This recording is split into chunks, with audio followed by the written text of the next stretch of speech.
Hi there, and welcome to another exciting edition of the Springboard Hangout. The Springboard Hangout, as you know, is your fun educative program where we have fun and learn about things that affect our lives. My name is Comfort Okran. Usually, throughout our lives, we have the opportunity of either living in a home where we have our parents providing us with everything, and life is so good. But sometimes we need to move out of that nest, and that is where the rent wahala begins. Today on Springboard Hangout, we're looking at this rent wahala and see how we can, kind of navigate some of those things so that when you decide that finally you're leaving your father's house or your mother's house, or you decide that it's time for a new place to enjoy all that you have worked for, you will not go through some of the stresses people have when they are looking for a new home.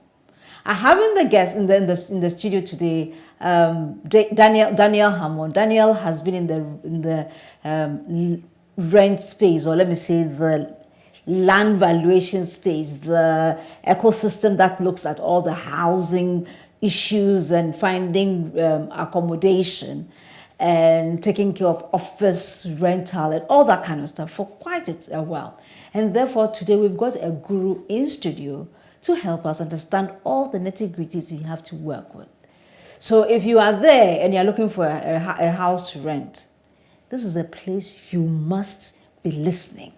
So don't go anywhere. We are going for a quick break. When we return, we'll talk to Daniel and find out why do we even need to rent anything? Why shouldn't the thing be free crowd? So we'll be right back. Don't go anywhere.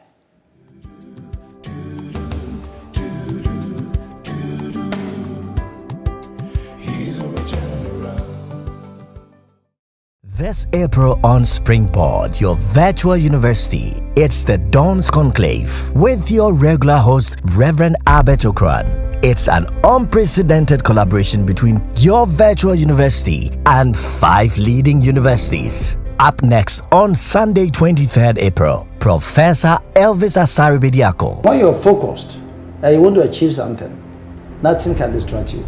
Vice Chancellor of the University of Energy and Natural Resources, UNER. Join us on Joy 99.7 FM, Facebook, YouTube, and Twitter at Albert N.E. Okran at 7 p.m. Make sure to catch the retelecast on Saturday, 29th April at 6 a.m. on Joy Prime. Can you feel the energy? UNER, it's your turn to shine. Like, comment, and share in the fan. Sponsors: Enterprise Group, MTN, UNB Bank, Media Partners, Joy FM, Joy Prime, and Graphic Business. Springboard, your personal value will shoot up.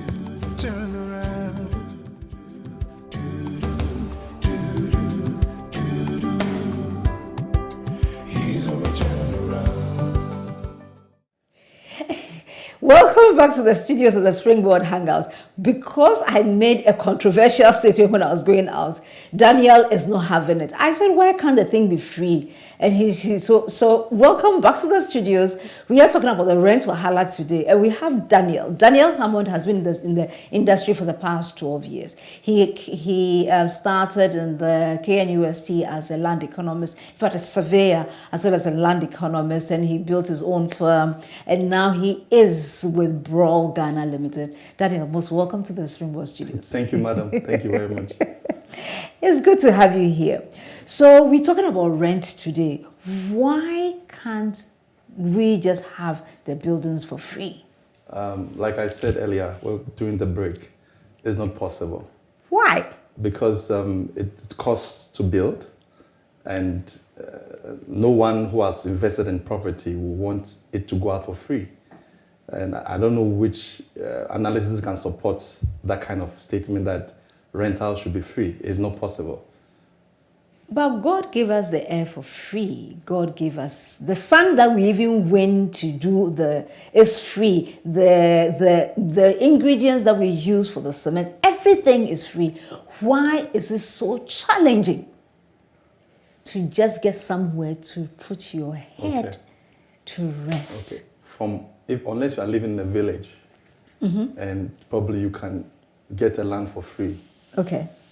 In the city or the urban areas, we all know that before you can build, you have to buy land, you have to buy materials, you have to pay consultants to put up the building. And of course, if you are investing such an amount in property, you cannot afford to make it free. Unless government probably builds for people to habitate for free, then that's fine. But frankly speaking, there's no way property can go on the market for free. So we have to rent. You have to rent, yes. So what is renting then? So renting is basically the landlord giving you a right to possess and use the premises for some time. That's basically renting. And with renting, it doesn't transfer ownership to you. So that's basically what renting is about, yes. What brings about the challenges that we face on the, in fact, let me find out. There are some challenges Yes. in our Ghanaian space. That's true. Could you mind elaborating on some of them? In terms of renting, of course, the biggest challenge in Ghana currently is the fact that we have a housing deficit, and about 1.8 million to 2 million housing deficits currently, and definitely there's more demand when it comes to demand to the supply, especially in the lower market and the middle market. With the higher market, of course, there's a lot of supply, but very few people can afford. So it's quite good at that place. But look at the lower market, it's so much demand, and so it's a big challenge. And that's what caused some of these problems we're having in the market now, where landlords take those money, they don't give them the property, agents are duping people here and there because of the demand, so that's actually where the challenges are. I'm sure that if we are able to do more about the housing deficit, maybe some of these challenges will be solved. But if you say higher up there is oversupply, Yes. and then lower down there is over demand, isn't it possible for those who have the high-end market to kind of come and serve those on the lower end of the bracket? Let me give a typical example. Okay. A developer will spend the same amount of money in terms of cost of construction if he has to get a land maybe outside Accra, which makes affordable. But the cost of construction may be the same. So, and the return on investment is not worthwhile for the developer. So the developer with money will prefer to be in prime areas to get dollar rents to be able to get back his investment. So definitely from the beginning, it doesn't work. For developers to be going into lower markets, it will not work. Right. So how does the rent law help us? So let's lay out what does the rent law cover for us, for people who want to rent. Okay, basically, current the law that is there, the Rent Act 220, it has been there for almost 60 years now. There's a bill that is still being worked on in Parliament, but what we are using currently is the fact that the idea of the rent law is to protect tenants. Yeah. Basically to restrict landlords from ridiculously or unreasonably charging rent that are not correct. So from the history of the Rent Act, you can see clearly that it favors the tenant more. The unfortunate situation is that most tenants are not aware of their rights. Okay. So it's very important that before you go and rent, you appreciate the laws that govern landlord and tenant relationship. But like I said, in a free market like this, because of the demand and the supply in the lower market, tenants are desperate, and they probably wouldn't mind if people break the law for them. For example, in the Rent Act, for example, you can't pay more than 6 months. The landlord cannot charge a tenant more than 6 months. But what do we see now? 2 years advance, 1 year advance. But it's against the law. So you're telling me that it is my right, if I'm going to rent a building, that I should pay at most 6 months. Yes. 6 months. Yes. So what happens if I have a landlord who insists, which nowadays most landlords or landladies do, insisting on more than 6 months, let's say sometimes 2 years rent advance, what happens? How do I insist or get my rights respected? Now, this is where the challenge is. The challenge is that in the initial negotiation stage, conditions will be communicated, terms and conditions will be communicated. The landlord proposed that I want you to pay me 1 year advance or 2 years advance. When that happens, if you said no to that, there's another person who is ready with money to pay. So what happens is that the law is there but it's weak because of the over demand. So even if you take the landlord to rent control, whatever you want to do, there's somebody else who is willing to pay that amount of money. So then it becomes a problem. And so it's not enforceable. Like you see, because that become a practice and norm, everybody's paying 1 year, everybody's paying 2 years. So frankly speaking, it will be difficult to really enforce that kind of law, especially with this kind of situation we have in Ghana. So what other rights of the renter are we not aware of? Okay. So for example, when you look at the Rent Act, before you are evicted or the landlord issues you a notice to leave the premises, the landlord cannot evict you without a court order based on the Rent Act.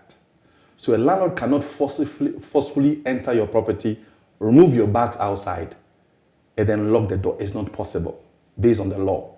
Most tenants are not aware of it.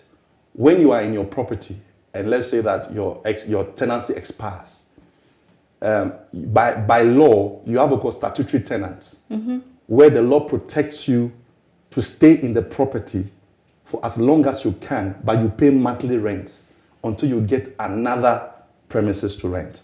Most tenants are not aware of this. So for example, landlord says that, okay, I'm increasing your rent to say 50% increment. And because that you cannot really stay there. By the law, you can stay in the property and pay monthly rent until you get another accommodation to go to. Most people are not aware of that. Another thing I've also realized is that in the Rent Act, you will see that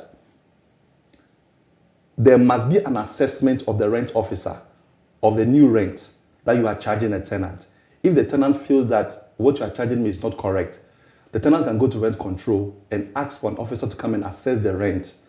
And based on that, that will be applicable. And these are some of the things that I realized that it's because of these market forces, demand and supply. So tenants, even though they have this right, they may not really want to go and seek for redress of this right. But Daniel, here we are in a market that is a huge market. How many rent officers are available to follow tenants who would come and maybe say, okay, my landlord is increasing my rents abnormally. Could you help me in this? Do they have the requisite officers to implement this law? I think you have said it. That's the biggest problem we have. Because over the years, there's not enough resources, manpower to be able to do this work. So basically, the rent officers are just there and they're not able to follow up with most of the cases. They only wait for people to come to them to bring issues to them before they solve it. So it's a real big problem. It's a real big challenge. And that's actually the reason why we have this challenge. Yes. So why do we enact a law that cannot be enforced? I think with this one you have to ask the politicians. I guess because I would like to know that if I'm going to petition that a particular action should be followed, is because I know that it is enforceable. If it's not enforceable, I do agree with you. I do agree with you. Why? I do agree with you. I mean, that's where the challenge is. That's why we have these challenges. Yes. Okay. Yes. So, in a sense, then it is a landlord-lady market, and they can have stay because of the challenge in the market, the demand and the supply. Yes. Now, 100 years ago, when I was attempting to do some rental, that time what had happened was thieves had broken into our house about 2 or 3 times, and now I didn't feel safe to still live in that particular property, so we had to go and look for somewhere else. And whilst we were going, we did different rounds. one of the horrors of those periods was the fact that you have somebody who said, I have a property, and the person will tell you, will take you to some place, and you feel like literally if you move one step, you're going to fall into some dangerous thing. Yeah. And yet they'll charge you money for having taken you to that property. Okay. How do we address this abuse? Yeah, Honestly, abuse, there's no other I do term agree. for it. I do agree. How do we prevent abuse of people who are in this unfortunate situation? Because I know it still persists. So this is an issue of agents or brokers. Yes, of agents. Yes. Thank God that we have the Real Estate Agency Act, which was passed in 2020 to regulate agents in Ghana. There's a council currently that has been formed by the Act, and they are yet to start operations, but it solves our problem. How does it? Show me how it solves the problem. So, for example, in the Act, before anyone can practice as an agent in Ghana, you have to be able to be licensed by the council. Now, how do you get licensed? Yeah. You have to write some examinations. They'll do background checks on you. Really? Yes. And so it's going to be very rigorous. Not everybody can become an agent in Ghana. And so anybody can check it out. Real Estate Agency Act 220. And it has a lot of, 2020, it has a lot of information in that act that will protect Ghanaians from scrupulous agents, let me say. Some section of the act says that an agent cannot operate without working with a broker. Now, these brokers are basically experienced professionals like myself. In the act, surveyors like myself and lawyers are those who can be brokers, and we will work with agents who will be under us. Okay. So an agent cannot work without a broker, and an agent cannot work for more than one broker. And so what happens is that it's very strict, and every year you have to bring your accounts to the council to look at the transactions you have been doing. So when it comes to all these challenges, I believe that this will solve it. That's if it's implemented very well. But if you are somebody looking for rent, someone looking to rent a space, this is what you must do currently. Okay. You have to make sure the broker or the agent has a permanent office. A permanent office. A permanent office. But usually you meet them at the taxi station. And this is where the problem is, because sometimes you can't guarantee the people you deal with. You're just serving on the website and you see somebody's number, you call the person. I mean, there are reputable organizations in Ghana that you can deal with. For example, in my office, we don't charge people money for viewings. We have never done that. But just that maybe we don't play in the lower market. But frankly, there are a lot of people also who are within my space that still play in the lower market. So you just have to make sure that you get people that can be located. At least when you can locate the person's office, if there's a problem, you can then do what? Refer to the person. Okay. So I think sometimes people are looking for property. They should be more. They should take it more seriously. I think that people don't really take it that seriously. For example, you are going to look for a space. You call the number, and you go with the person. At least before you move, you ask the person's terms and conditions first. If the person said, "Okay, I'll charge you this amount," you can decide, "Okay, I'm not going to go with you charging me this amount." And you can negotiate on that. But Daniel, don't forget that. Yes. Maybe I may be facing possible eviction. That's true. In about 2 weeks' time. I agree. So my situation is desperate. It's desperate. Yes, I agree. I have gone round to all kinds of unpleasant places. And this person tells me that, look, I have really nice property for you. I have people, the landlord or lady is a good person. Sure. Except that you would pay the taxi fare for us to go, or the Uber fare for us to go. It may be, it may be cheating me, but I need... You need a space. I need a space and I need the service. Yeah. why isn't the property real estate agent law working now? Why 2 years has been enacted? Why? 2020, Yeah, 3 years now. Yeah. Why isn't it working? Like I said, they are in the preliminary stage, so I'm sure that very soon you will hear a lot of things from them. I personally know the CEO very well. They are working very hard to get things to start. So I should stop looking at you. Sorry? Because right now I'm really looking at you. So I should stop looking at you. Because you believe that they'll get to work. Because we have so much issues coming. I do agree. We ourselves as professionals, we are putting pressure on them to really start doing something, because I mean it's not helping their profession. Okay. And so we need this to be implemented as quickly as possible. Okay. You know, and when that is done, I believe that it will really help the system. It will really help the system. Right. So will you be the people registering the agents, or I mean in terms of brokers? Yeah. Would you be the people registering, or they would come and say, okay, Daniel, I want to be a broker with you, and so you would do the background check. How will the system that is about to be created work? So what will happen is that if I apply as a broker, based on the law, I'm automatically a broker because I'm a licensed professional surveyor. Okay. So basically, I'll just apply and I'll get it.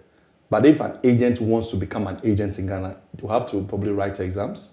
Some agents, based on their experience in the market, they may be given some way to become an agent. So when you become an agent, you cannot operate without affiliating to a broker. So it's basically the agent who have to locate a broker and say, okay, I would like to work with you. And then you become part of the list that the broker will handle. Okay. So that's it. An agent cannot work with more than one broker. Okay. So that's basically how it's going to happen. And that broker, because of that oversight, will ensure that the agent will do the right thing. Okay. Right. So if I'm going to look for a property, Yes. what are some of the things I should look out for? One, you should know the location you want. You should make sure that you're okay with the location. Look at the prices in that area. Be very, understand the price, the type of property you want and the prices. So when you're negotiating, you will negotiate very well. And when you're choosing a broker, make sure, like I said, the broker must have an office. It's very important. Before you move out with the broker, you should make sure that you ask some few questions to make sure the broker knows what he's doing. What kind of questions should I ask? For example, how long have you been doing this work? Mm-hmm. And the person have to tell how long. When was the last transaction you did? How much did you get for commission? Let understand the person's commission. The project you're going to show me, do you have direct link with the landlord or not? Based on the person's answers, you know whether the person knows what he's doing or not. You ask a broker, where you're taking me to, do you know the landlord? Do you have direct contact? Oh no, it's another broker who is. Usually, you have to be very careful with such brokers. It's true, it's another broker, but you are better off dealing with somebody who have direct link with the landlord. Because when you go to the site, you may have other questions you may want to ask. And then the broker will say, okay, I have to ask this person before and all that. So you need to make sure that the one you are dealing with has direct link with owner of the property. There are cases where people will go to a certain property, and when they get there, there's somebody who kind of acts like the owner. And when that happens, the broker himself even doesn't know that that person is acting or not. And what happens is that the broker in his mind is dealing with the right person. And later you are duped. So sometimes it's very important for you to make sure that before you start the journey, you ask so many questions before you start the journey. It will be good that when you know that your rent is going to expire maybe in the next 4 or 5 months, you start. You don't wait for your rent to the expiration date before you start getting worried and looking for a property to rent. I think that's what the problem is. Because it's not, you can't do that. And that's why people are duping people because of that. So if I would get a good property, you're telling me that I should start at least 6 months before. Yes. Why do you need such a long runway? No, it's just for you to be, one, you are budgeting properly. You have an idea of what you should expect in the market. So when you go to an area, the agent said that it's going for 5,000, for example, and you have an idea of the kind of property you're looking at, it shouldn't go for this price. So at least you can bargain better. And before that time, at least you have done a lot of research, you know what you want. And sometimes some landlords say like, oh, you know what, this tenant will be moving out of my property within this time. So by this time it will be available. At least you have an idea. And it doesn't help you to make decisions, quickly. Because you can make bad decisions when you are, in a way, in a hurry and desperate, So it's important that everybody should just take their time. When they know, okay, I have 1 year, by 6 months to the tenancy, I start looking. If I don't want to stay with the same premises, okay, I start looking. It's better. So, I have. Is it possible that there is some website somewhere that I can go and I'll see that, okay, so a property that is a 2-bedroom house in this particular location goes for X amount. So then if I'm going there, I know that, okay,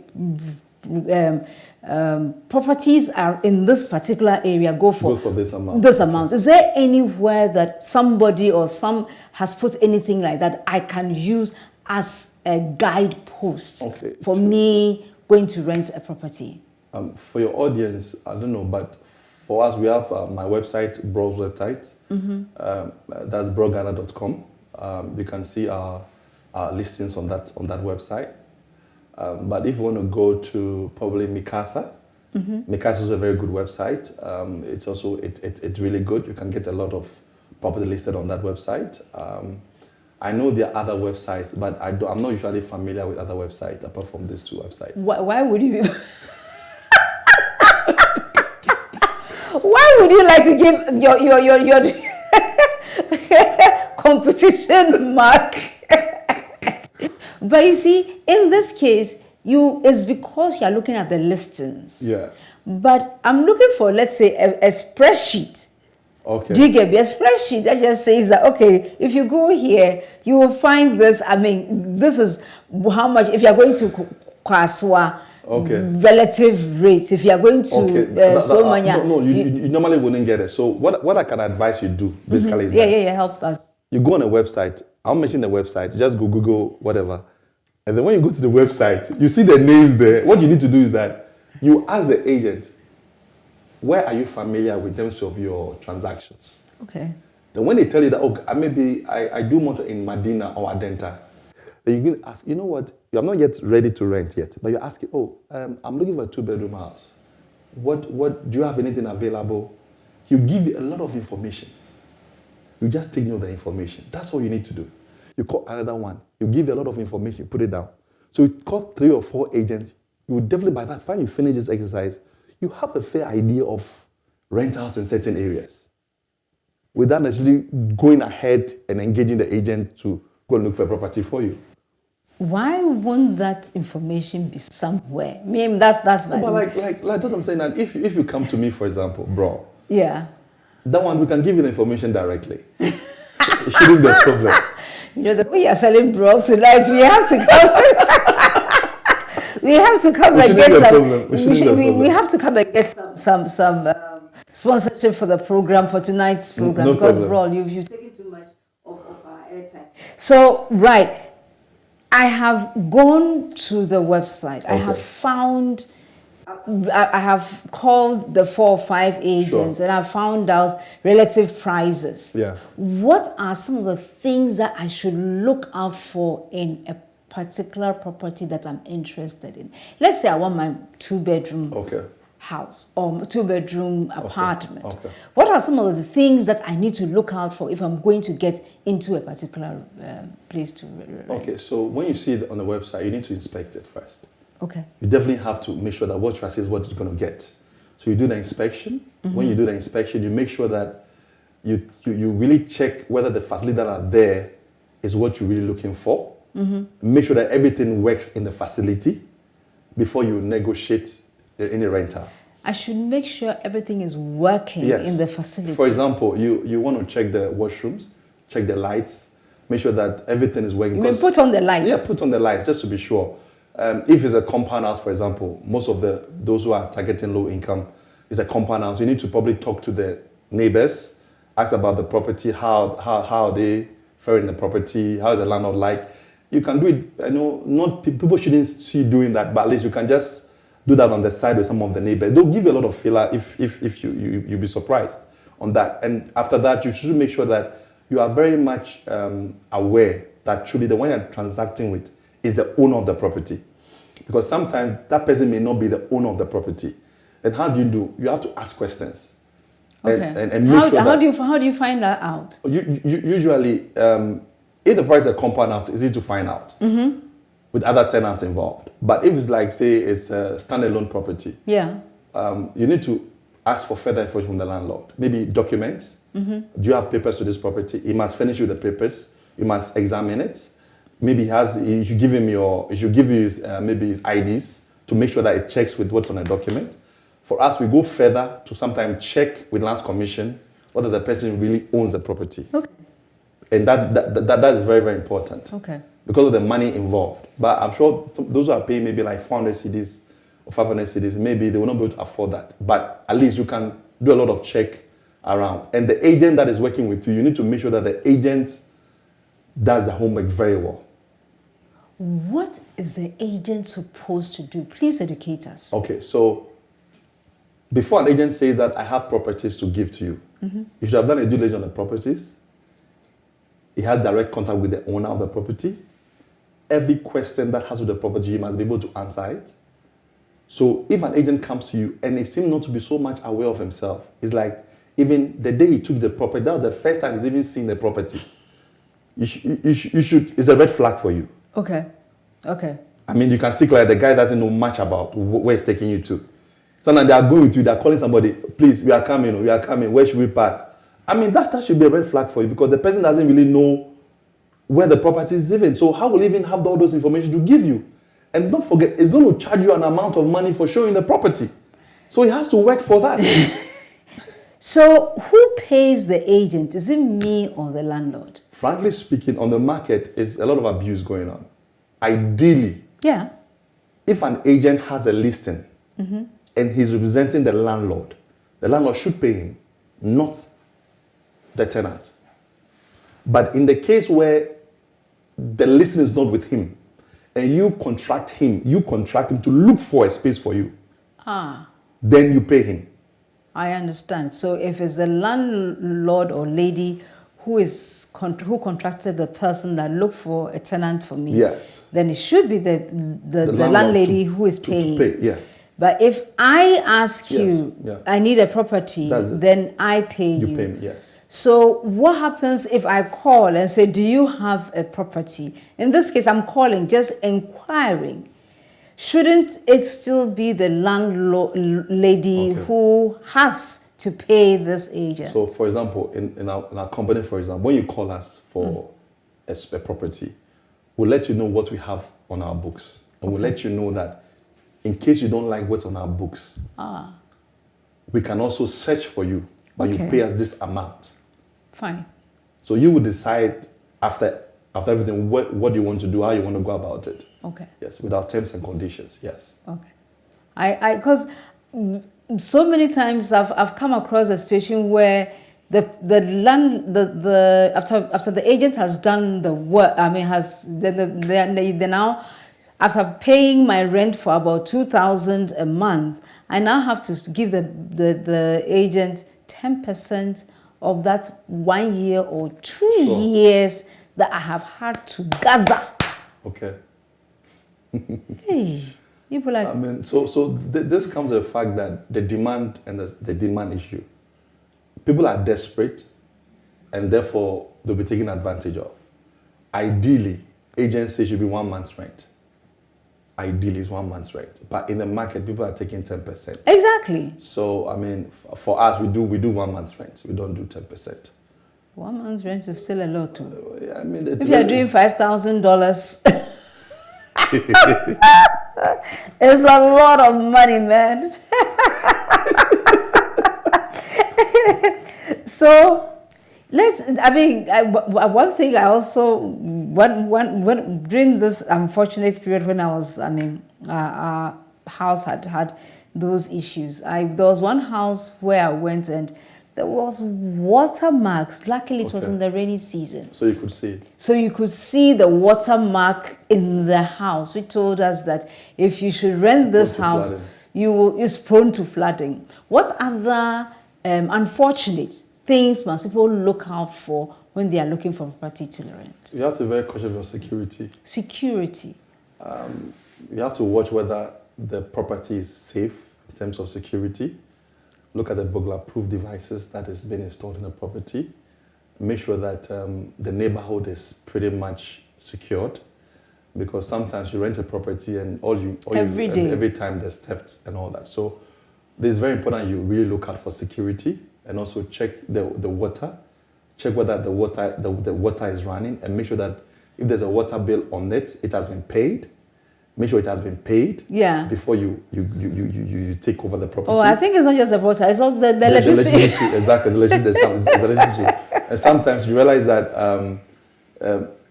when you enter the property and you see that they are not paid for so long, what happens is that you be the one to suffer for that. You know, sometimes the landlord will make you pay for it, or they'll say that they'll take it from the rent probably, but it's not advisable. Just make sure that there's no arrears on the rent. On the electricity. Just make sure that. I think that should be fine. And I think the last thing you should look at is very important, is that, you know, I don't know if you're a spiritual person, but I'm a spiritual person. Mm-hmm. Your spirit must relax. Yeah, you must have this peace of mind in the property. Must be.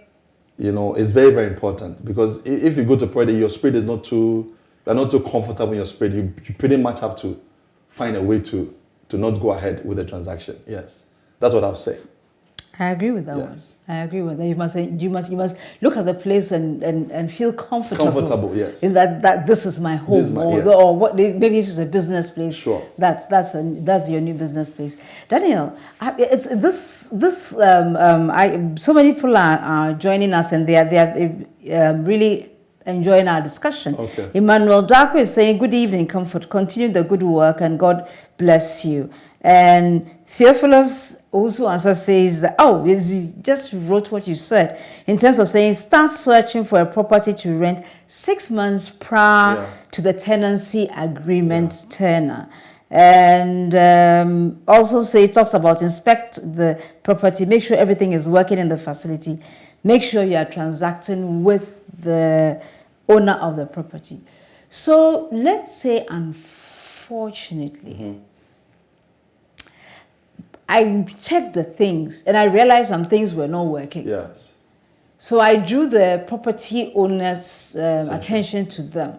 And she assured me that without fail, by the time you come, Charlie, everything is sorted. Okay. Do I at that time make payment, or do I wait till the property, all those things are fixed? Okay, from my experience, what I've realized is that if the owner gives out a promise, you need to have it documented. It's critical. You need to have it in an agreement. And the agreement must state all these factors you are talking about in the agreement. And when that happens, I would advise that you make some part payment. You don't make full payment. Okay. So that you use that if the person doesn't perform the duties like speculated in the agreement, you have the agreement, you can go to court with it. But if it's verbal and there's nothing to show, where will you know, and even in the Rent Act, it states that any money you pay to a landlord, the landlord must give you a receipt of that amount in writing. So for sure, to be safe, sometimes I prefer that probably you rather should do that kind of work, and then you take it from the rent. That probably is safer for you if you want to be sure. But in the case where the landlord insists that you're going to do it, I don't advise you give the full money to the landlord. You just make part payment for the person to start something then later, because that's consideration and that's a contract. So then that is binding. Okay. Yes. Okay. All right. So pay something. Yeah. Something to minimal. Just to say, okay, I'm really interested, but fix the things before we've completed our business. Exactly. So what if you realize that something like water is not running? Do you then reduce the amount and say, oh, because of the amount, I mean, the water doesn't run here, so I need to spend some extra to get. So what I would advise that if water is not running and there's no proper explanation to that, I think you shouldn't go ahead with tenancy. But most places in Accra, bro, the water doesn't run properly. I mean, so it's at your own risk because you realize it's not running and you took it. So okay. I mean, you have decided to go with it. Okay. Yeah. Ishmael Atto says that, is it the tenant's right from Facebook? Is it the tenant's right to report a landlord for demanding more than 6 months rent? Yes. It's based on the law. You can report. But I spoke to a rent control officer, and she told me that, these issues come up, and when they come, because it's a challenge, they only advise. So there's no enforcement anywhere, because I mean it's everywhere, So if you go and report to your landlord, you know what will happen. I mean.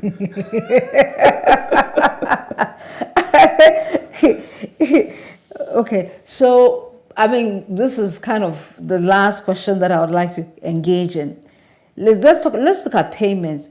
At what point do we pay? I'm doing a 2-part question. That's fine. At what point do we pay? Okay. And what would you consider to be foolproof, safe ways of saying that, okay, now this mode of payment is the right mode of payment, and therefore if there's anything to, demand my money back, I am secured? Okay. Currently, the Real Estate Agency Act 2020 states clearly that all transactions must be based on bank transfer, or you have to pay directly into the bank account. So, if you are doing a transaction now, the best way is to pay directly into the landlord's account, or maybe do a banker's draft or whatever. To pay cash is not advisable.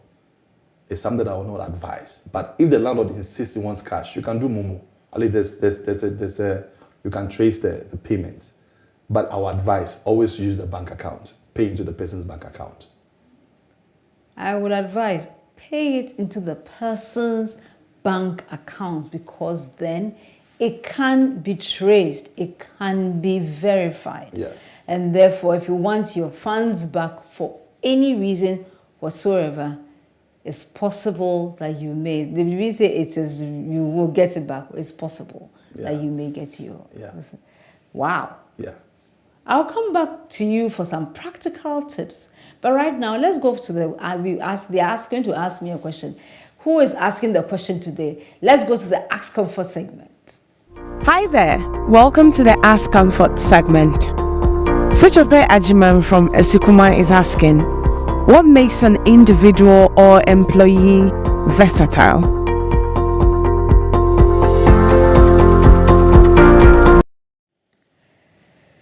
Welcome back to the Springboard Hangout. And I've just been asked a beautiful question. What makes a person versatile? Versatility is just the opportunity to be someone who can work in different spaces, in different atmospheres.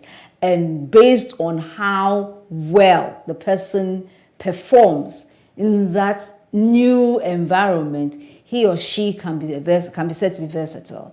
Let's say, for instance, you are somebody who is supposed to be a marketing person. So you go to the field, you tell people about what you do.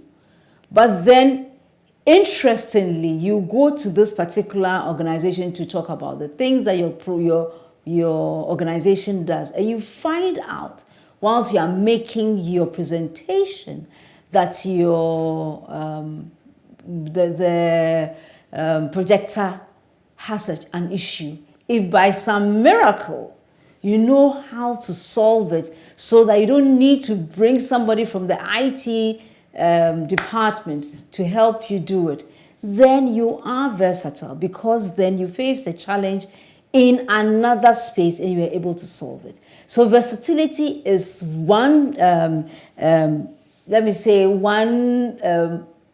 attribute that a very great employee, a very great team member who is versatile can explore to his or her benefit. So don't say that I just came here to just enter the data And so if there's no data, I will sit down and wait till fresh data comes, because there's always an opportunity in another space. And how do you become versatile? Is by finding out from your other team members, what do you do? Can you teach me how you do that? And this one too, I like it. Let me see what is here. And as you go around, you find spaces and you are able to play in various scenarios. Therefore, when the company is falling down, they know that, as for Sitofe, no matter what, if you come to, if just left to her alone, she'll be able to play in this space. So be versatile in your workspace and you find yourself going up the ladder. Thank you very much. I hope you enjoyed the program today. So with that, we will come back to the studio. Daniel, where do we go from here? Give us 3 practical tips to help us in our quest to, have somewhere to lay our head in peace, without stress, without going through the drama that people have to go through when they are renting. 3 practical tips for us today. I would say that you have to budget very well. Budget. People spend a lot of money on unnecessary things, and sometimes you realize that because you're not budgeting properly, you have challenges with your rent. And people sometimes also look for properties that are not within their income bracket. So you need to budget well, look for a property that will suit your income bracket, and go for that property. That's one advice I would give. Second advice, you need to make sure that before you start looking for property to rent, you have to be very mindful of the broker you actually engage in. You need to have an experienced broker to guide you to be able to get the right property to rent, because that's very, very important. And thirdly, your due diligence on the property. Make sure that before you give money to anyone, you are very sure that that is the owner of that property. That's what I'll say. Budget, due diligence, and make sure that you are due diligence in paying your to the right person at the right price, hopefully. Yes. And then ensure that you have a good broker who would help you.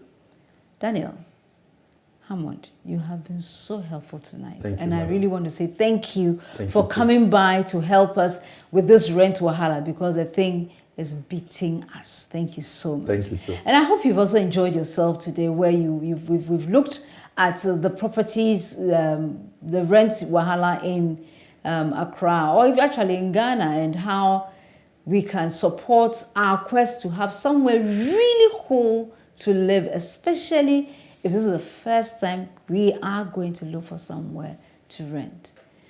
On Sunday, we would have our Springboard Virtual University, and Albert will be talking on the Dawn's Conclave with Professor Elvis Asari Bediako.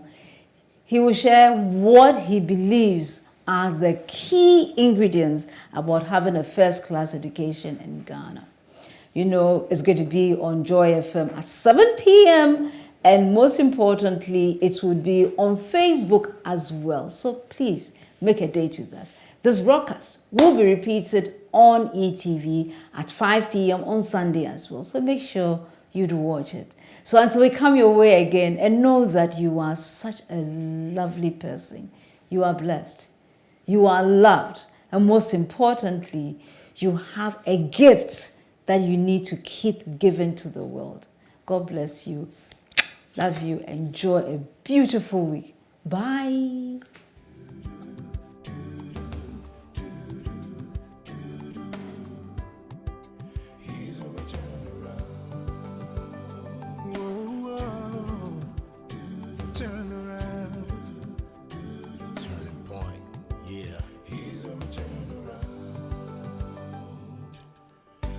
So long